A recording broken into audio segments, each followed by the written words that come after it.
ਸਕੀਆਂ ਪੈਨਾ ਸਕੇ ਬਿਨ ਵਹੀ ਇਹ ਵੀ ਗੈਰ ਹੋ ਜਾਂਦੇ ਨੀ ਰੱਬਾ ਨਾਰੋ ਦੁਖੀਆ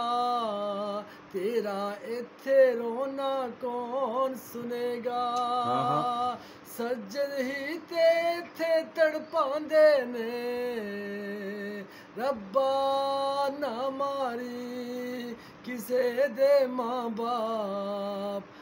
ਬਾਪ ਠੰਡੀਆਂ ਛਾਵਾਂ ਹੁੰਦੀਆਂ ਨੇ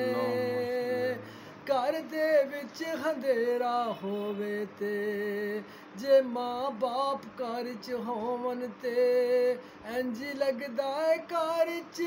ਚਿਰਾਗ ਬਲਦੇ ਨੇ ਜੇ ਘਰ ਦੇ ਵਿੱਚ ਚਿਰਾਗ ਵੀ ਬਲਦੇ ਹੋਵਨ ਤੇ ਜੇ ਮਾਂ ਬਾਪ ਨਾ ਹੋਵਨ ਘਰ ਦੇ ਵਿੱਚ ਤੇ ਇੰਜ ਲੱਗਦਾ ਏ ਘਰ ਚ ਹਨੇਰਾ ਏ